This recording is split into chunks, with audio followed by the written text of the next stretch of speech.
नमस्कार दोस्तों, स्वागत है आपका स्टेनो गुरुजी यूट्यूब चैनल। दोस्तों आज की वीडियो हम लोग बात करने वाले हैं जॉबनेर जयपुर से जो वैकेंसी आई है उसके बारे में बात करेंगे। यहाँ पे श्री कर्ण नरेंद्र कृषि विश्वविद्यालय से वैकेंसी आई है, जिसमें कई तरह के पदों के लिए विज्ञापन निकाला गया है। तो कौन कौन से पदों के लिए विज्ञापन निकाला गया है, क्या योग्यता रखी गई है, कौन कौन अप्लाई कर पाएगा, लास्ट डेट क्या है, उसके बारे में डिटेल में यहाँ पे चर्चा करने वाले हैं।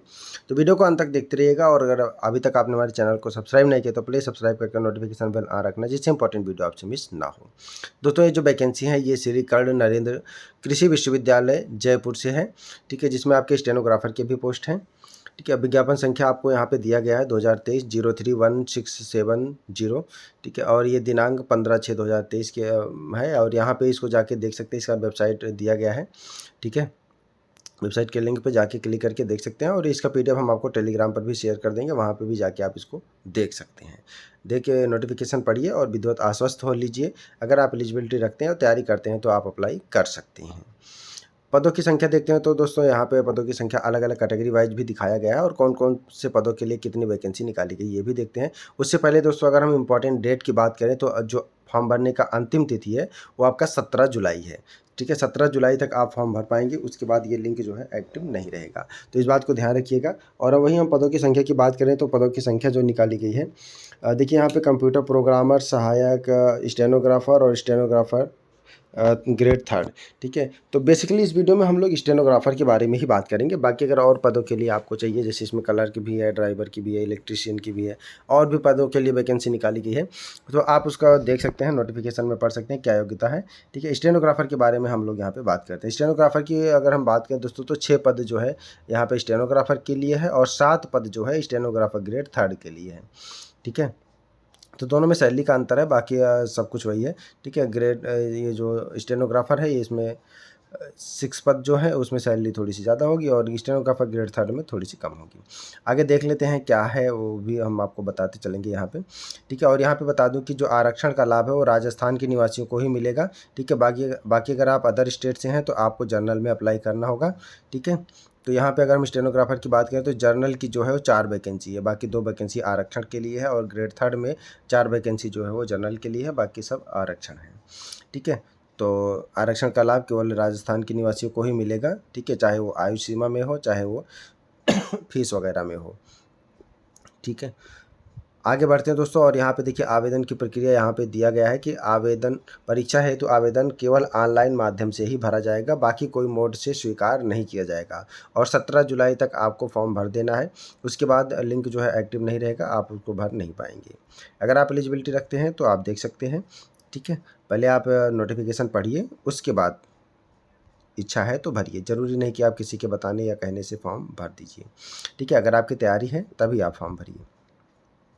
आगे बढ़ते हैं दोस्तों, और यहाँ पे देख लेते हैं परीक्षा शुल्क की बात करें तो दोस्तों यहाँ पे परीक्षा शुल्क थोड़ा सा ज़्यादा रखा गया है, ठीक है। यहाँ पे देखिए जैसे फॉर्म मैनेजर, तकनीशियन सहायक, लैब असिस्टेंट, इनके लिए जो अगर हम बात करें तो इनके लिए ऊपर वाला 1400, 1000 और 700 दिया गया है। लेकिन हम बात करते हैं फिलहाल स्टेनोग्राफर के लिए, तो स्टेनोग्राफर के लिए सामान्य वर्ग में 1000, ठीक है। बाकी सामान्य वर्ग, राजस्थान की क्रीमी लेयर व अन्य पिछड़ा वर्ग, इन सब के लिए 1000 रुपया रखा गया है, और राजस्थान के नॉन क्रीमी लेयर और अन्य पिछड़ा वर्ग EWS इन सब के लिए 700 रुपया रखा गया है। SC ST के लिए 500 रुपये का फीस रखा गया है, ठीक है। लेकिन यहाँ पे नोट में लिखा गया है कि जो मूल निवासी हैं राजस्थान के उन्हीं को इसका लाभ मिलेगा।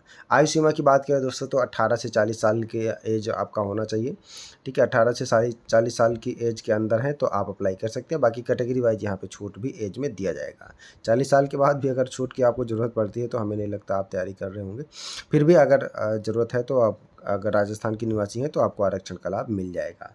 वेतनमान की बात करें दोस्तों तो हम सीधा स्टेनोग्राफर की बात करते हैं। तो यहाँ पे देखिए स्टेनोग्राफर का जो पे लेवल रखा गया है, लेवल 10 रखा गया है। लेवल 10 का मतलब आप 7 CPC से मत समझिएगा, 7 CPC में 5400 ग्रेड पे होता है, ठीक है। लेकिन यहाँ पे ये राजस्थान का लेवल 10 अलग है, ठीक है, जो कि आपका ये 33,800 बेसिक होगा, बाकी जो TADA वगैरह मिलता है वो सब होगा। लेकिन यहाँ पे परीक्षा काल 2 साल का होता है, और 2 साल का जो प्रोबेशन पीरियड होता है उस दौरान आपको 23,700 ही दिया जाएगा। जब आपका प्रोबेशन पीरियड कंप्लीट होगा तब आपको फुल सैलरी मिलने लगेगी।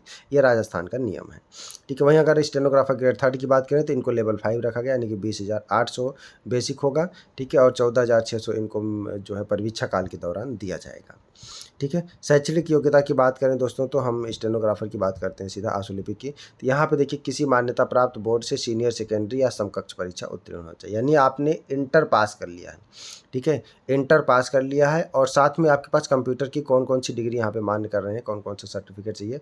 या तो आपके पास ओ लेवल हो तो भी चलेगा, अगर ओ लेवल नहीं है, ओ लेवल जो कि आपका डोएक या नाइलेट प्रोवाइड कराता है वो हो तो भी चलेगा, वो नहीं है तो आपके पास कोपा का है तो भी चलेगा, डीपीएससी का है तो भी चलेगा, अगर वो भी नहीं है तो नाइलेट संकल्प से जो सर्टिफिकेट मिलता है अगर वो है तो भी चलेगा।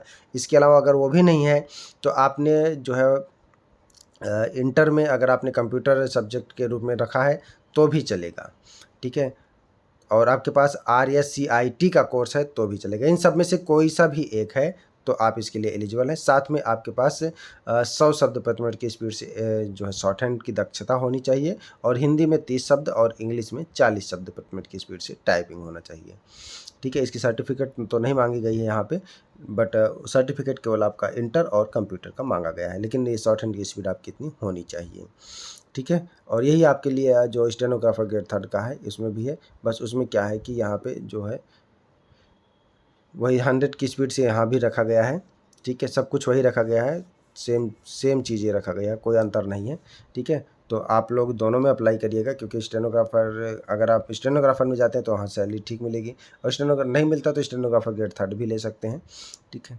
बाकी कलर के लिए भी अगर आप चाहें तो अप्लाई कर सकते हैं, उसकी भी देख सकते हैं, अलग अलग योग्यता दी गई है, उसको आप जाके देख सकते हैं, ठीक है। बाकी यहाँ पे कह रहे हैं कि चयन की प्रक्रिया जो होगी वो विज्ञापित पदों पर अभ्यर्थियों के चयन हेतु न्यूनतम योग्यता व पाठ्यक्रम विश्वविद्यालय की वेबसाइट यहाँ पर उपलब्ध रहेगा, जिसे वहाँ से डाउनलोड किया जाएगा, ठीक है। इन पदों पर परीक्षा स्थान एवं तिथि के संबंध में विश्वविद्यालय की वेबसाइट पर यथासंभव सूचित कर दिया जाएगा, ठीक है।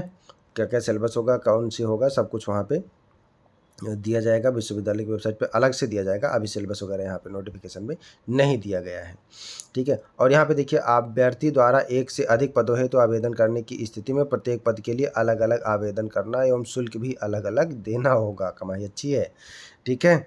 देखिए यहाँ पे अलग अलग फीस, क्योंकि 1,000 रुपये इन्होंने फीस रखा, अगर आपने दोनों स्टेनोग्राफर के लिए अप्लाई करते तो 2,000 तो इनका फीस ही हो जाएगा। फिलहाल यहाँ पे देख लीजिए आप अपने एलिजिबिलिटी के हिसाब से, ठीक है। अगर आप अलग अलग पदों के लिए अप्लाई करना चाहते हैं तो कर सकते हैं और फीस भैया किसी भी दशा में वापस नहीं होगा, तो इसलिए बहुत ध्यानपूर्वक फॉर्म को भरना है, ठीक है। बहुत सोच समझ के भरना है, गलती नहीं करना है और फॉर्म को भेजना नहीं है, ठीक है। फॉर्म को बस भर के फाइनल सबमिट कर देना है और उसको कोई माध्यम से भेजना नहीं है। और अगर आप पहले से जॉब में हैं किसी जॉब में तो आप उसको NOC के माध्यम से उचित प्रकार से भेजेंगे, यानी कि आप परमिशन ले लेंगे अपने डिपार्टमेंट से, ताकि बाद में जब आपका डॉक्यूमेंट वेरिफिकेशन हो, जब NOC मांगे तो आपको प्रॉब्लम ना आए, ठीक है। यही इंपॉर्टेंट जानकारी है। और 17 तारीख जो है 17 जुलाई लास्ट डेट होगा, तो आप लोग इसको फटाफट से अप्लाई कर सकते हैं, ठीक है। यहाँ पर कुछ शपथ पत्र दिया गया है, वो भी आपको उसमें भरना होगा, ठीक है। तो उसको देख सकते हैं। आई होप कि वीडियो आपको समझ में आ गया होगा। अगर आप इच्छुक हैं तो अप्लाई कर सकते हैं। नोटिफिकेशन आपको टेलीग्राम पर भी मिल जाएगा, वीडियो के डिस्क्रिप्शन में भी लिंक दिया गया, वहाँ पे भी मिल जाएगा। वीडियो पसंद आए तो वीडियो को लाइक कर देना, चैनल पर पहली बार आए हैं तो सब्सक्राइब करके नोटिफिकेशन बेल ऑन रखना, जिससे इंपॉर्टेंट वीडियो आपसे मिस ना हो। मिलते हैं नेक्स्ट वीडियो में नई जानकारी के साथ, तब तक के लिए बाय, थैंक्स फॉर वॉचिंग, जय हिंद।